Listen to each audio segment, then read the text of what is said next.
Welcome back to Sci-Fi Book Trip. Today we'll be doing a review of Clifford Simak's Catface, also known in the US as Mastodonia. Yeah, you got the tea in there.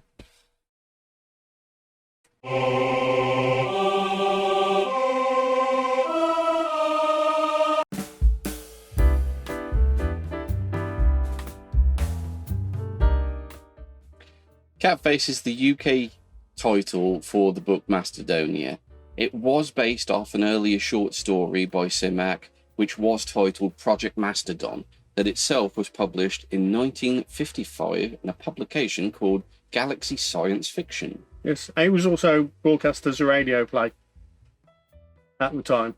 So I didn't know that one, even it though I'd looked it up. It was on, I think, NBC. It was X-1, and that was the title. Right, okay, that was the reference to that. Yeah, I think it might have been published but also broadcast. Countdown for blast off. X-5, 4, 3, 2, X-1, fire. We'll go on to talk about the author. Yes.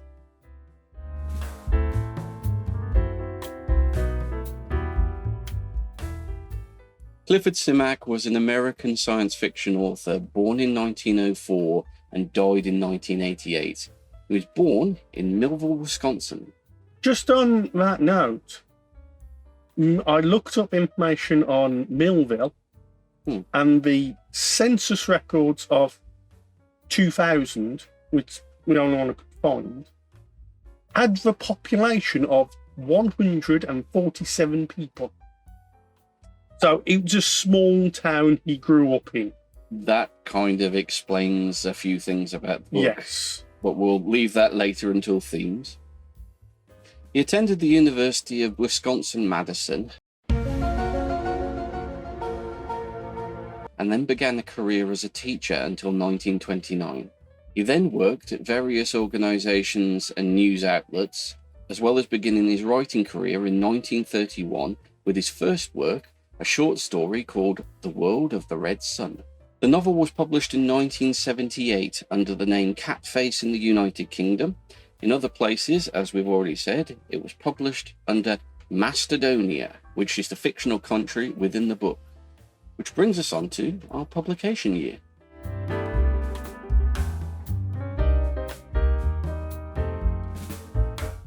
This book was, of course, published in 1978.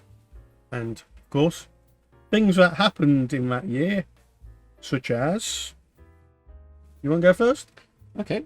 Well, I've got the first test tube baby was born in the United Kingdom. Yes. Although, technically, she was a test tube baby, she was Petri dish baby, but, everyone calls it test tube baby. In vitro fertilization, then. The first IVF baby. Yeah. Which has now become a fairly regular procedure now, which is nice for people who are having problems getting pregnant. Yours? Right. In the US, the first Garfield strip appeared in 41 newspapers all across the United States. Yes. And still going strong today. Yeah. But maybe not the newspapers. It's because of Garfield's connection to the Cthulhu mythos. Of course. Okay, because you've already taken my second one with the Garfield one. My final one is Sweden, and bearing in mind 1978, Sweden becomes the first nation to ban aerosol sprays that are thought to be destroying the world's ozone layer. And interestingly enough, I was born in 1983. I was hearing about CFC pollution during the time that I was growing up at school. All up into the 90s, yeah. Yeah, and that was when they finally did get international bans, and they managed to actually close the ozone hole in, I believe it was earlier in the Well, yeah, he 2000s? was basically, they stopped pumping CFCs in and nature closed the hole. Well, yes. But yeah, I have got a few more. In this year, comedian and, well, first early comedian, and he's gone on to become probably legend. Tommy Cooper? No, in 78 he was born. Yeah, that would be too late. Well, duh. Vladimir Zelensky. Really? Yes. Topical. I like to please. Yeah, he was the 15th of January he was born. That year. Okay. But yeah, and just for other cultural references, movies that came out this year was Superman, Christopher Reeves, Watership Down, Oh, that went on to traumatize so many people, yeah. and of course Halloween, which Mm. was less scary than Watership Down. Yes. I'm pretty sure my my little 6-year-old nephew watches Halloween with his dad. Right then, so that covers that. Let's go on to what's inside the book.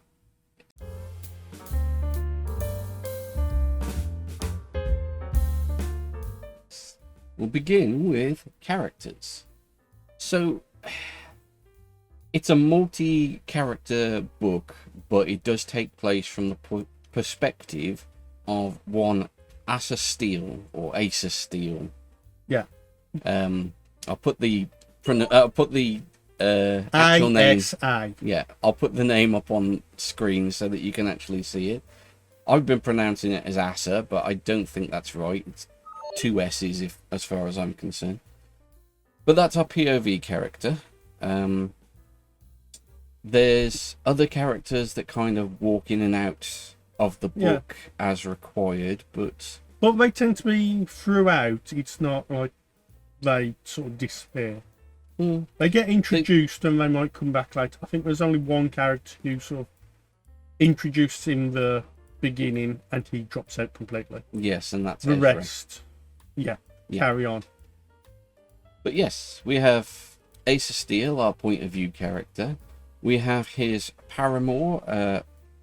I want to call it Rilla. Yeah. Rilla or Rilla. That's how I was going with. Rilla Elliot, companion and lover to Asa, who's introduced in the literal first paragraph of the book. Lying in bed next to him. Yes.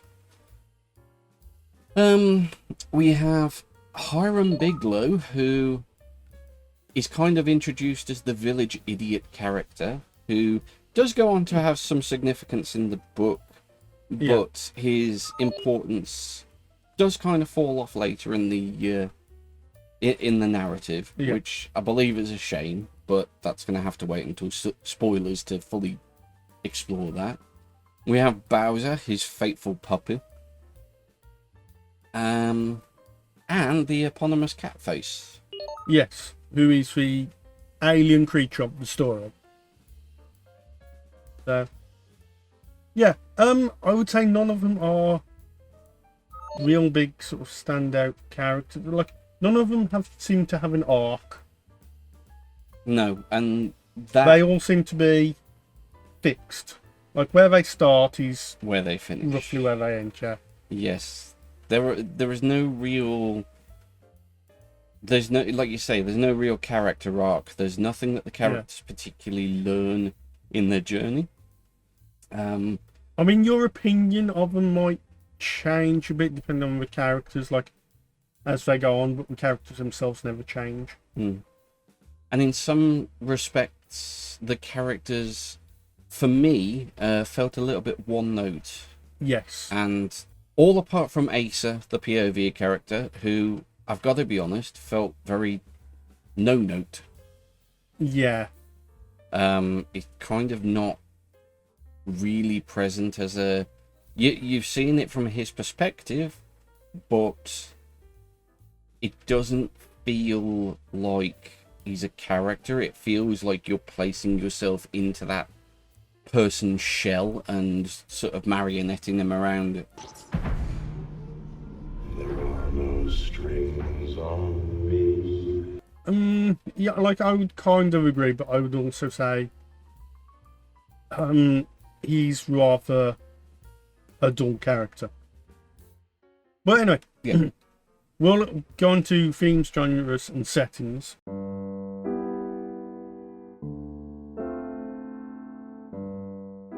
So the story is set in rural America, a very small town environment, and I've got to be honest, from my perspective, the imagery I was getting was similar to that of Cabot Cove from Murder, She Wrote. All right. That's going to seem a little bit cheesy, but I've watched enough of that show to...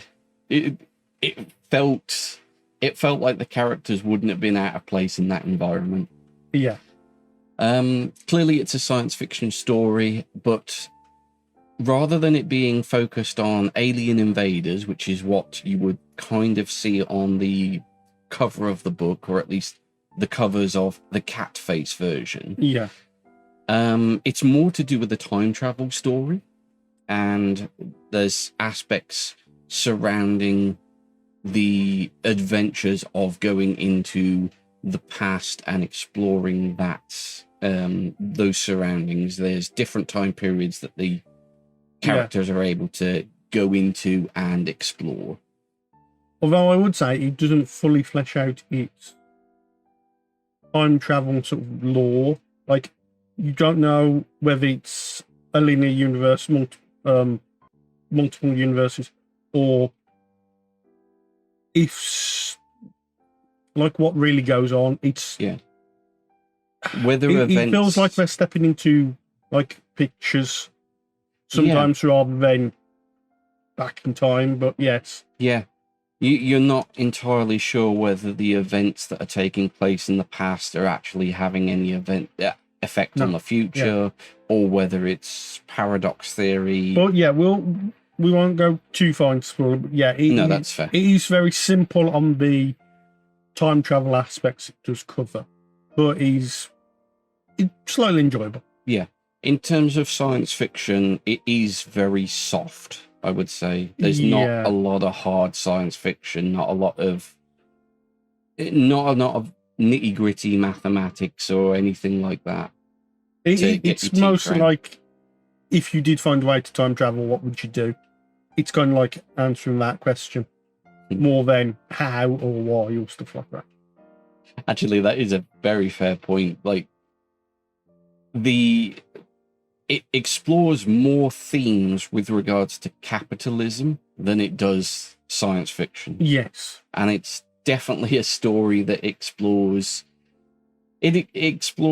the sociological idea. It explores areas which I will go on to talk about in spoilers. Yes, but I'm trying not to give too much away. Yes, That's I know. the thing. And it's always a difficult conversation that we've got to have when it comes down to how much can we do before spoilers. But yeah, there's some capitalistic themes that shine very brightly, and it's a commentary on that. That is as far as I can really go without going too far. That's the thing. I didn't understand. Well, I didn't know whether it was commentary on it or it was just Clifford Simak's point of view, being an American at that time. But anyway, we'll discuss our later date. We'll go on to recommendations.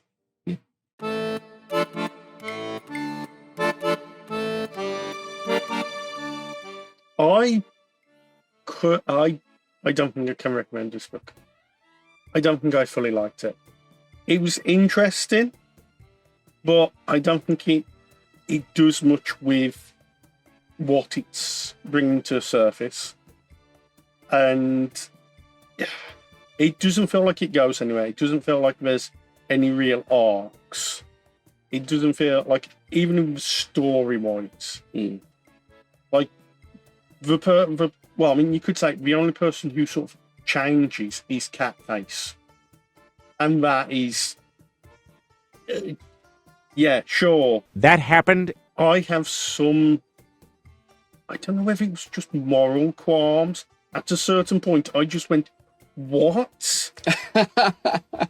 What? What the fuck? I must be either too European or too poor to understand their decision making at certain points. I did enjoy some of it, and it was interesting. But I don't think I like. It's not like a strong do not recommend. It's just a minor do not recommend for me. What about for you?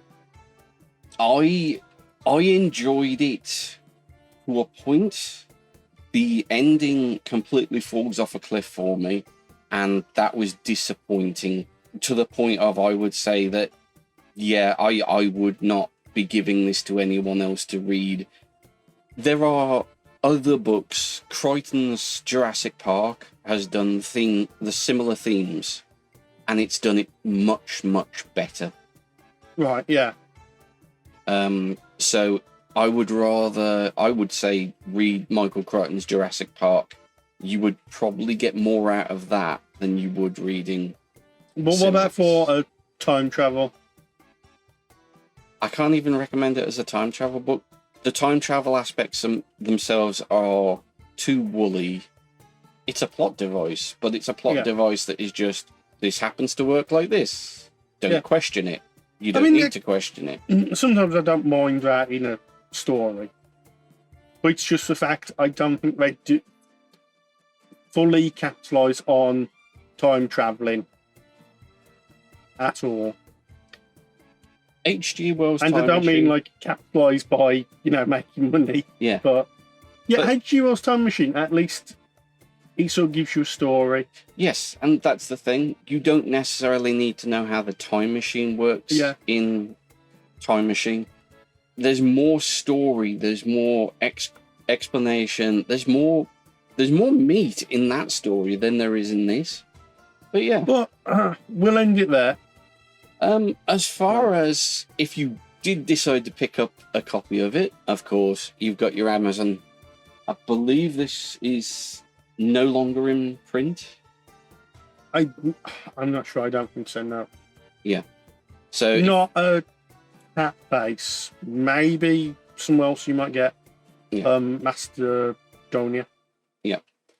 But you'd be more likely to pick it up from second-hand places than you will be able to pick it up as new copies. Yeah. Anyway, right, guys. Next week, spoiler review for the Catface novel or Mastodonia, and in a fortnight's time, we'll be reviewing another book. Yes. So stay tuned for that. Okay. Bye bye.